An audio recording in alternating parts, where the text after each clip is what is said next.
pessoal, sejam todos muitíssimo bem-vindos a mais um vídeo aqui no canal. E o nosso tema de hoje é macetes para o segundo dia de prova do Enem. Macetes para ciências da natureza e matemática no Enem. Gente, cheguei da faculdade, teve apresentação de trabalho lá, cheguei e falei, cara, eu não posso deixar de gravar esse vídeo. Por que eu não posso deixar de gravar?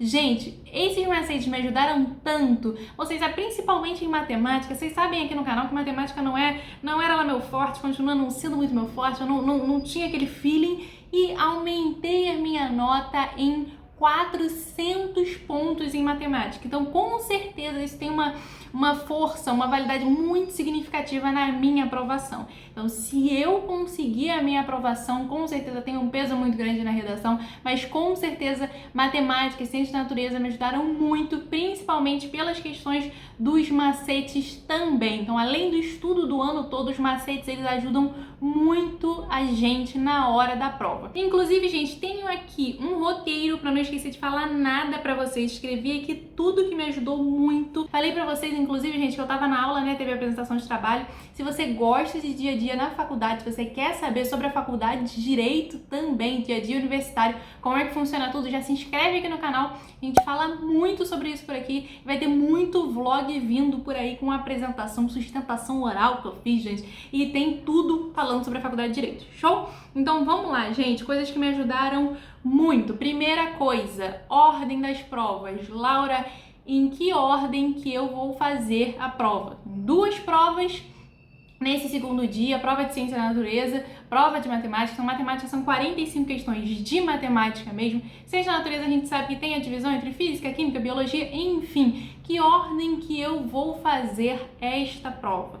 Antes disso, a gente tem que lembrar da estratégia de prioridade que a gente sempre fala aqui no canal.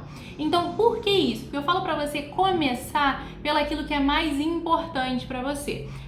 Respira, porque no começo da prova a gente não tem aquele problema de corrida contra o tempo. No começo da prova a gente tá se ajeitando, a gente já tá, ó, deu aquela respirada antes, a gente senta na sala e fica esperando, né? Deu aquela respirada, chegou com antecedência, tá? Tá tranquilo, respirou, deu uma olhada na prova, vai começar a fazer. Eu recomendo que você comece a fazer com a cabeça fresca, mais tranquilo, sem fome, também sem estar na correria do final da prova, o que você precisa garantir. Laura, como é que eu vou saber o que eu preciso garantir, o que é prioridade pra mim? A gente tem vídeo sobre estratégia da prioridade que eu vou deixar linkado aqui embaixo, mas a princípio, em resumo, dentre matemática e ciências da natureza, você precisa pensar. Para a faculdade que você deseja ou para as faculdades que você deseja, tem peso? Então, se tiver peso, Laura, o peso para ciência da natureza é muito grande. Então, já começa em ciência da natureza. Laura, não tem peso. Então, começa por matemática. Se não tiver peso, começa fazendo matemática, porque matemática, eu já expliquei para vocês a questão das notas mínimas e notas máximas aqui. Mas esse vídeo é um resumão e é sobre macete. Enfim, começando por matemática, as suas chances de ter uma nota melhor em matemática, que aumentam muito a sua média, é maior. Então começa por aquilo que é mais prioritário para você. Se tiver peso e seu peso de ciências da natureza for maior, começa com ciências da natureza. Se não tiver peso, matemática é aquilo que ajuda muito a nossa média a subir, certo? Com um número menor de acertos, a gente já consegue uma média maior em matemática. Então, tem essa questão. Mas, Laura, eu vou fazer matemática inteira, ou então vou fazer ciência da natureza inteira e depois eu passo. Não, isso vai ficar muito exaustivo. O que eu fiz e que deu certo pra mim? E é isso que eu tô aqui pra falar pra você. Comecei com matemática, parei no meio, então fiz matemática. Lá na metade, que eu já tava ficando muito cansada, eu pulei pra fazer ciência da natureza. Então, eu fiz isso nos 2 dias do Enem e me ajudou muito. Faz uma parte de uma prova, dá uma respirada, come um chocolatinho, come uma coisinha ali que você levou, bebe água, que ajuda muito no nosso raciocínio, e aí faz a outra prova. Para aí, isso já ficar... Quando o seu cérebro já está exausto daquela matéria, você dá um relax e passa para outra matéria. Senão você vai começar a fazer aquilo ali na exaustão, isso não é muito bom. Outro motivo muito bom para isso também é que quando você vai pegar na hora da prova, em ciências da natureza, em matemática principalmente, é mais fácil ver qual é a questão fácil, média e difícil. É mais fácil essa identificação do que no primeiro dia. No primeiro dia, as coisas não estão tão claras assim por causa dos textos. A gente viu também a questão do tempo nesse primeiro dia do Enem, né? Que foi uma questão que tinha muito texto, muita coisa. Então a gente precisa prestar atenção também no tempo do segundo dia. Mesmo não tendo redação, são muitas questões, são muitos cálculos. Quando você estiver fazendo a sua prova, tá demorando muito numa questão, pula. O nosso foco aqui, por causa da TRI, é a gente garantir as questões fáceis primeiro. Então, se você tá demorando muito, aquela questão provavelmente é difícil, ou no melhor dos casos ela é média. Mas qual é o nosso foco? Garantir as fáceis primeiro. Então vamos fazendo, pula aquilo, tô fazendo aqui, nossa, tá um pouco difícil, já pula para a próxima. Pula para a próxima, porque essa não é provavelmente uma questão fácil. Então primeiro a gente tem que garantir as fáceis. Quando a gente for lá para outra prova, então, vou fazer um pouco de ciências da natureza agora, cansei. Isso é muito bom para o seu cérebro, porque quando você voltar para aquelas questões que você tinha pulado antes, seu cérebro já tem aquilo, já tem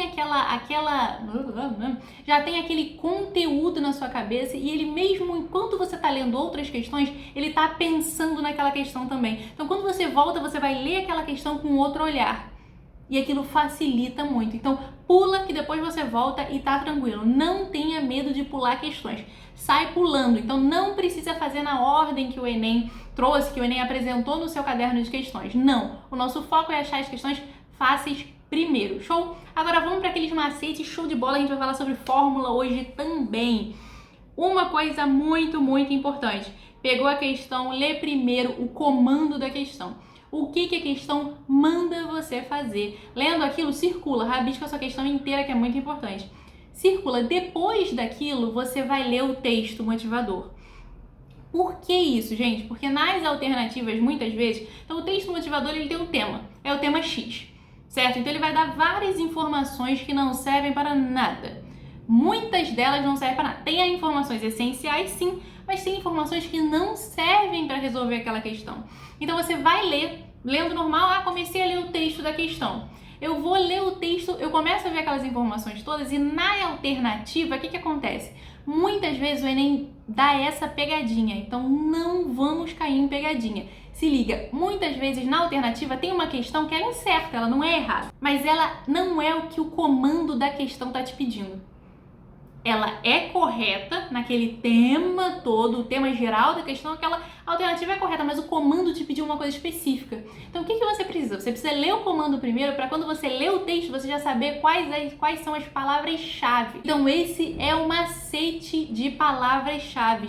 Vai atrás da palavra-chave que você lendo as alternativas, você já vai riscar aquelas alternativas absurdas. Lembra que eu falei no vídeo de como chutar no Enem? Você ainda não viu esse vídeo de como chutar no Enem, vê que é essencial. Ganhei muitas questões através disso, vou deixar o link aqui embaixo também para vocês. Mas lembra que eu falei sobre isso? De já cortar aquela questão absurda, você já corta com essas palavras-chave. Você vê que aquilo não tem a ver com o comando da questão, aquilo não tem a ver com as informações que eu preciso. Então se liga nisso para não cair em pegadinha no Enem. O foco é achar o que o comando da questão tá mandando. O que o comando quer de mim. Gente, estou falando demais. Aproveitando para falar para vocês todas as dicas que me ajudaram para ficar um vídeo bem recheado mesmo. Aproveita essa pausa para se hidratar aí. Um sinal do universo para você beber água, manter-se hidratado. Deixa o like nesse vídeo que me ajuda muito, muito mesmo. Confere se você está inscrito aqui no canal. E se você quiser colocar em prática tudo isso que eu tô falando, todos esses macetes, eu recomendo muito a plataforma da Sala do Saber. Na plataforma, todas as estratégias que a gente fala aqui no canal, elas estão na plataforma, um clique. Então clica no link aqui embaixo, tem cupom de desconto também, já tá tudo aqui no link da descrição e tem tudo que a gente está falando lá na plataforma da sala. Outra dica muito importante, muitas vezes a gente tem números quebrados no meio do cálculo da questão. O que vai fazer? Nossa, Laura, tá um número quebrado aqui muito chato, que isso aqui vai demorar muito para fazer esse cálculo. Olha as alternativas. Olhou as alternativas, vê se os números estão muito próximos. Então, por exemplo, eu tenho 71,2, 72, não sei, tem alternativas muito, muito próximas. Se não tiver alternativas muito próximas dessa forma, como é a maioria das vezes, arredonda esse número.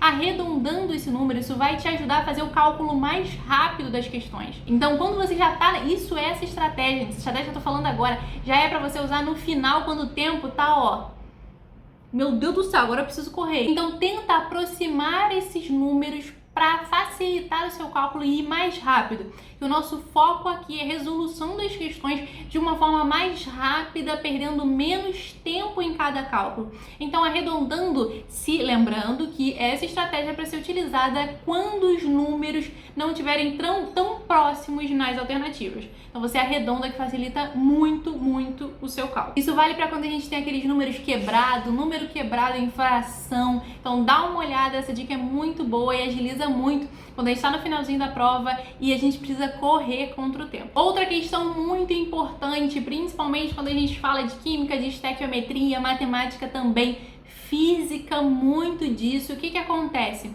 Você vai ver o comando da questão naquela mesma ordem que a gente falou, lê o comando da questão, vê o que a questão está te pedindo e vê qual é a unidade utilizada na resposta. Então aquilo está em quilo, está em litros, tá? Qual é a unidade utilizada na resposta? E depois você vai ver os dados da questão. Qual é a unidade utilizada nos dados da questão? Normalmente o Enem quer saber se você consegue fazer essa conta, essa conversão. Então você já se liga nisso de início. Ah, não, ele tá me dando aqui, vamos supor, ele tá me dando grama e a resposta de todas as alternativas está em quilo. Já sei que eu vou ter que fazer essa conversão. Então isso já agiliza muito quando a gente já pensa nessa conversão de unidade que a gente já vai ter que fazer. Então pensar isso logo no início, lendo o comando da questão primeiro, evita de cair em pegadinha. Porque isso que o Enem vai pensar. O que ele pode errar? O que ele pode não converter para eu colocar essa opção aqui e dar aquele escorregão? Entendeu? Pegadinha, aqui a gente não cai. Aqui a gente não cai. Dito isso, gente, agora vamos falar de fórmula? Vamos falar de fórmula. Quais são as principais fórmulas que vão cair no Enem? Então, vamos lá. Análise combinatória. A gente tem fórmula. Estou aqui olhando para o nosso roteiro aqui. A gente tem fórmula arranjo simples, permutação simples, aquelas fórmulas básicas de análise combinatória. É muito bom lembrar. Área de figura plana, para a gente dar aquela revisada de última hora, para aquilo ficar fixado fresquinho na nossa mente. Área do retângulo, área do quadrado, área do losango, trapézio. Essas fórmulas básicas de área de figura plana, muito bom. Circunferência. Sem esquecer da elipse, gente. Isso é uma dica. Eu esqueci da elipse. E aí me fez falta, mas foi tranquilo, me resolvi. Mas me fez falta. Função de primeiro grau, já falei pra vocês. Função de segundo grau. Segundo graus? É que eu li aqui juros. Eu falei segundo grau. Segundo grau, juros, muito importante. Então, para matemática financeira, juros, pra gente ver a questão do desconto ou não. Então, muito importante a gente só dar uma olhadinha. Por que eu tô falando das fórmulas? Para dar uma olhadinha logo em cima da hora mesmo, porque em cima da hora isso vai fresco pra nossa mente na hora da prova e ajuda muito essa olhadinha de última hora. Me ajudou muito, gente, e eu recomendo. Probabilidade, triângulo, muito importante também. De física, a gente tem movimento uniforme, velocidade média, energia cinética, Torricelli, potência, corrente, é muito bom a gente relembrar. De química, gente, cadê química que eu anotei aqui? Meia-vida é muito bom, cálculo de pH, variação de entalpia, quantidade de matéria com número de mols, densidade. A gente viu, eu falei isso, gente, nas matérias que mais caem também, mas aqui o nosso foco aqui é só lembrar das fórmulas mesmo. Então eu tô falando aqui o nome da matéria, o nome da fórmula, vamos dizer assim. Eu vou deixar aqui na descrição o link da fonte que eu tô tirando isso, tá bom? Então o link da fonte, clicando no link, você já vai ter todas essas fórmulas que eu tô falando. Então soluções, cálculo de molaridade, falei, diluição. Então, eletroquímica, muito importante. Esses macetes de última hora são muito importantes, principalmente os que eu falei hoje, nesse vídeo de hoje, me ajudaram demais. E Laura, como é que eu vou fazer quando já não tem tempo para mais nada? Como é que eu vou fazer que, meu Deus do céu, eu preciso marcar qualquer coisa? Eu vou marcar D de Deus? Vou marcar C de certo? Não. Vê o vídeo que eu falo sobre como chutar no Enem, que é muito importante. Que o Enem tem uma certa constância de tipos de resposta que a gente já sabe que a probabilidade de ser uma delas é muito grande. Então vê esse vídeo pra gente chutar, ó, aquele chute consciente, aquele chute que garante aquele acerto pra gente de última hora. Show? Mas o foco é a gente fazer a questão com calma. Show de bola? Então eu espero muito que vocês tenham gostado do vídeo de hoje. Comenta aqui qualquer sugestão de vídeo que você quer ver aqui pelo canal. Um beijo e até o próximo vídeo.